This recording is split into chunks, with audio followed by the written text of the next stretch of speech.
Hello guys, good evening po sa inyong lahat. Hare Krishna. So, welcome po sa aking YouTube channel, Tanyag TV. So, kung bago ka pa lang dito sa aking YouTube channel, please do subscribe, hit that notification bell para ma-update ka sa mga bagong videos na i-upload natin. So, sa video na to, pag-uusapan natin ang tatlong klase ng katawan na meron tayo. Okay? Meron tayong tatlong klase ng katawan. Pero bago tayo mag-proceed dyan sa ating subject matter, gusto ko lang i-share sa inyo. Una, ang goal ng video na to is to reveal kung ano yung totoo nating identity. Okay? At number two is that etong mga sasabihin ko dito, no, sa videos na to, related, etong i-share ko about dun sa topic natin, no, is ito ay lahat ito ay galing sa teachings ng Vedas. Okay, so siguro naman familiar na kayo sa Vedas, no? Pag sinabing Vedas, ito yung Vedic scripture. Okay? So ang ibig sabihin actually ang ibig sabihin ng Veda is knowledge. So pag sinabing Vedas is like marami, no? May S, no? Naging ano na siya. Hindi na siya singular, naging plural na siya, no? Pag sinabing Vedas, ibig sabihin lahat ng klase ng knowledge is nandyan sa Vedic scripture, no? Kaya itong Vedas is mayroon siyang 5 divisions which are like isinamarize ni Srila Vyasadeva, no? Para madaling maintindihan ng mga tao ngayong age of quarrel and hypocrisy, Kali-yuga. So, etong 5 divisions na to is, yung 4 is about material subject matters, no? At yung isa is about spiritual subject matter, no? So, well, hindi na tayo magpo-proceed dyan kasi mahabang video, no? So, maybe next time, i-share ko sa inyo kung ano yung 5 divisions ng Vedas, okay, ng Vedic knowledge. Vedic scripture, I mean. So, etong Vedic scripture is composed of Sanskrit verses. Siguro naman familiar din kayo sa Sanskrit, no? Sanskrit is etong Sanskrit language is the oldest language and also known as the mother of all language. Okay? And it is also a language of gods, of Bhagavat. So, yung i-share ko sa inyo is galing dito sa teachings ng Vedas. Okay? So, pahabol. Etong Vedas actually descends from spiritual world, no? So it is like authentic source of evidence. Praman. Pag sinabing praman, that is evidence, no? So maraming klase ng praman, no? Maraming klase ng evidence in which we use to para patunayan yung ating like conclusion, para patunayan yung ating sinasabi, no? Na totoo ang ating sinasabi. There are 10. At yung 9 na yun, well, dami ko na tuloy gusto ano. Well, anyway, yung sa 10 na yan, na evidence is, ang pinaka-authentic is Shabda Praman. Pag sinabing Shabda Praman, this is the Vedic scripture. Okay? So now, proceed tayo sa ating subject matter about the 3 kinds of bodies. Okay? Number 1,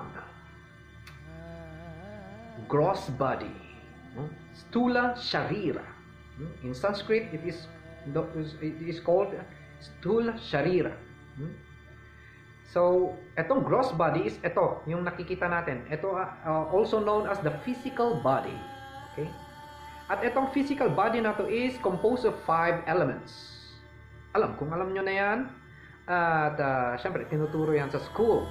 Ano yung 5 elements na yun? Earth, water, fire, air, and ether or space. Okay?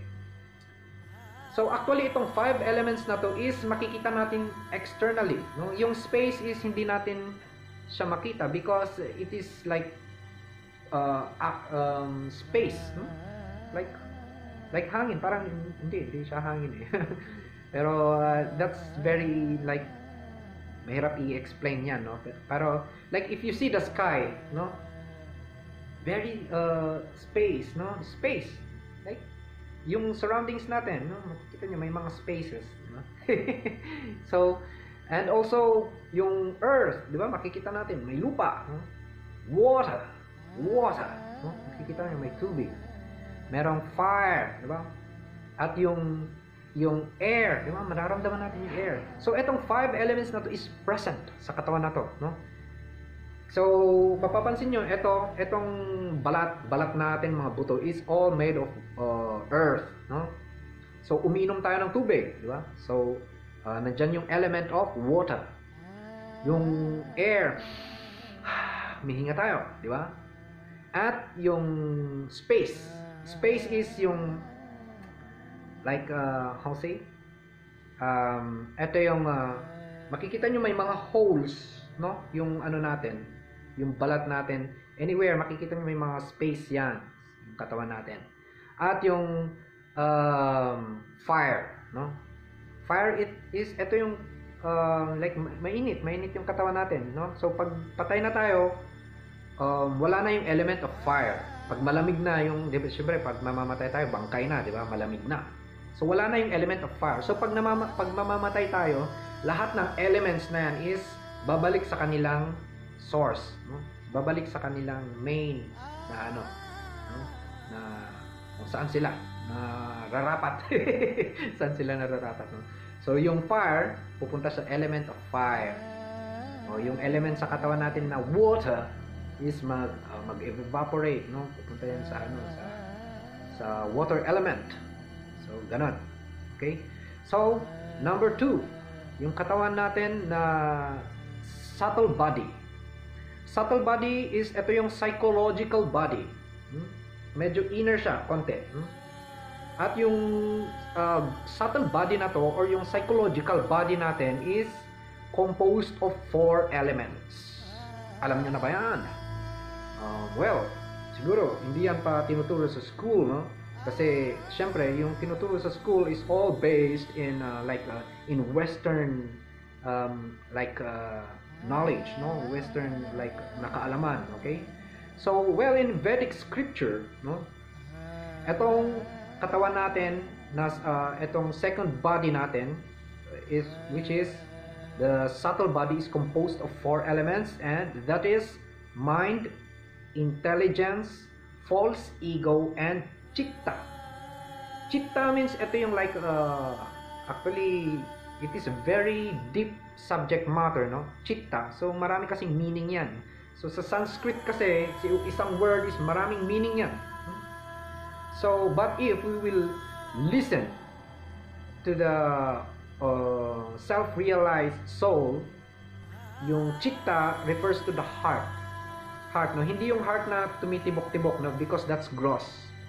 Remember, pag sinabing heart, it is merong dalawang points dyan, no? Either yung heart na tumitibok-tibok or yung heart means ito yung like consciousness, chitta. Okay? So, yung psychological body natin is made up of, again, 4 elements, no? Mind, intelligence, false ego, and chitta.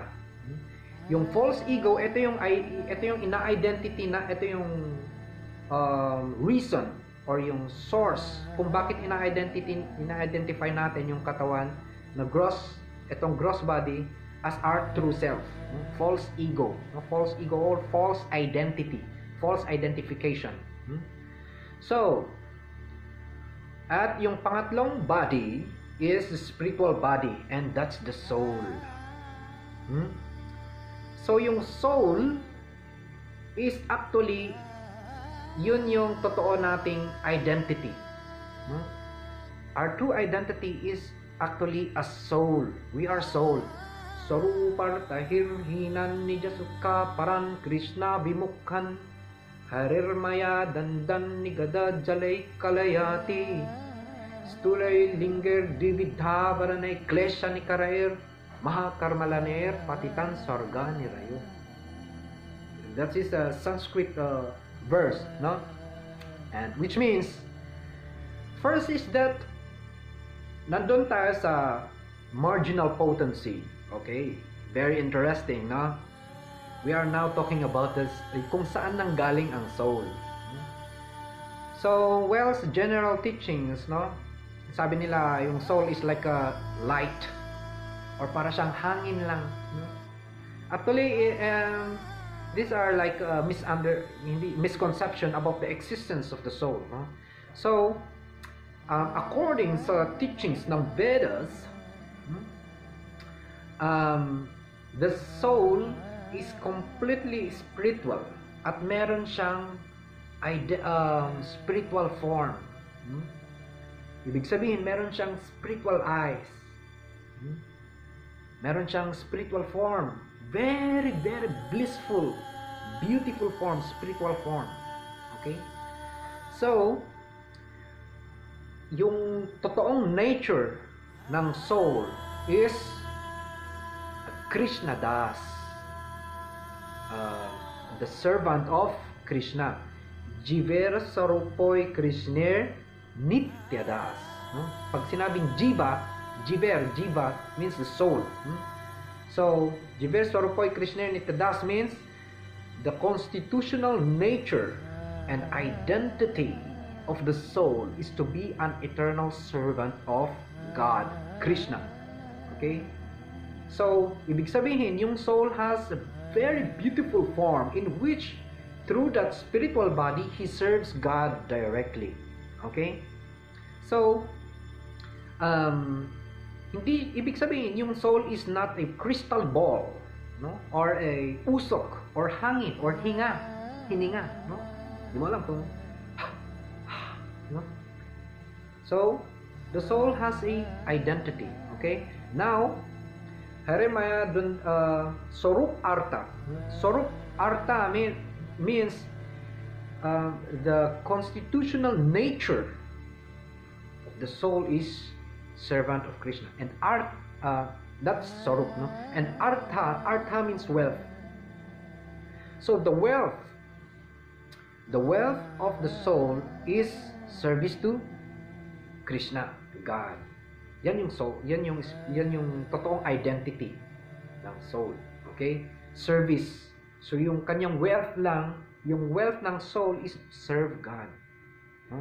At yun yung anong klase ng service? That is to make God happy. To satisfy or to how say? Pag-i-explain kasi natin about love, love of God is mawawala na tayo sa ating topic, no? So anyway, etong service na to is to love God, no? Love God, and he wants to serve God without any motivation, no, pansariling kagustuhan, no? He wants only to make God simply just happy, no? He wants lahat ng activity niya is to for the service of God, no? So that's the wealth of the soul. But now, harir maya dandan nigala jalay kalayati. Now meron yung soul is galing sa sa marginal potency. Meaning etong potency na to is ito yung where the spiritual and material worlds meet. Okay? So yung line na yan between spiritual world and material world is the marginal potency of God, no? So diyan nagma-manifest ang unlimited souls, no? So yung soul is hindi siya nabibilang, no? Sabi nila, ang pupunta lang daw sa heaven is 16,000, no? 16,000 lang ang pupunta sa heaven, no? So parang ina-identify natin na yung soul is like limited, or anitya, temporary, no? Material, Pag sinabi kasing material, matter is meron siyang beginning, may end, no? So actually, yung soul cannot be perceived by intellectual knowledge. No? It can only realized by taking shelter to a self-realized spiritual teacher, also known as guru.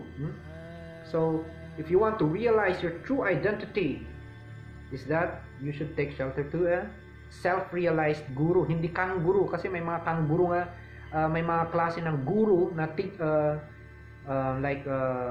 false guru. False guru, no?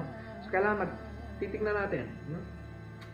Na kailangan lahat ng symptoms na reveal sa Vedic scripture is present doon sa personality na yan, then he is a guru, a spiritual master or a spiritual teacher. Okay? So now, nabanggit na natin yung spiritual body, no? Ay yung tatlong klase ng katawan, no? Gross, subtle, and spiritual body. So now we are going to the conclusion na we are covered by these two bodies, gross and subtle body, no? So hare maya danduan nigala jalay kalayati. That means that etong material existence is ito yung abode ng illusory energy ni Krishna. So sa pamamagitan ng illusory energy na to, lahat ng soul na nagmamanifest from marginal potency, no? Yung mga soul na lumingon dito sa material existence, then by the power of the illusory energy catches that soul, no? So before tayo mag-proceed from that point, no, yung mga soul na nandun sa tapas sa marginal potency is that nakikita nila, they can see both spiritual world and material world, no? They have choice. Kaya tayo merong freedom. Meron tayong free will, independence, no? So yun yung uniqueness ng soul, no? Meron siyang free will. Ano siya? Saan siya pupunta? Gusto niya sa spiritual world or sa material world? No. So unfortunately, napunta tayo dito sa material world, no? So yung mga lumingon dito sa material world, kinatch or hinuli, no? Parang pulis, di ba? Pinusasan ni Maya, no? Or ng illusory energy ni Krishna. Then ginapos niya ito ng three modes of material nature. What's that? Ito yung the mode of goodness, the mode of passion, and the mode of ignorance, no? Ito yung three modes of material nature, no? So yung identity natin, yung itong material identity natin is all based in these three modes of material nature, no? Merong nasa mode of goodness, merong nasa mode of passion, merong nasa mode of ignorance, no? So then after igapos ng illusory energy yung soul na lumingon dito sa material existence, tinakpan niya ng dalawang klase ng katawan, and that is the subtle body composed of ilang elements? 4 na elements, no? Mind, intelligence, false ego, and chitta, or the mirror like heart, consciousness, no? Then tinakpan siya first ng gross ay ng subtle body, and then ano yung pangalawa? Gross body. Tinakpan niya. Gross body is made up of 5 elements, no? So familiar na tayo dyan. Then after niyang after takpan ng illusory energy ni Krishna yung spiritual, yung soul, then tinapon niya dito sa material existence. Then he starts to perform material activities, which is of 2 types: bad activity or good activity, and that is called karma. Karma means action. So itong karma is fruit that means ito yung fruitive action. So kung gumawa ka ng maganda, maganda ang kakaitnat na. No? Kung gumawa na ka ng masama, pupunta ka sa masama ang fruit, no? Okay, like this. So, mayroong tatlong katawan ulit, no? That is the gross body, the subtle body, and the spiritual body.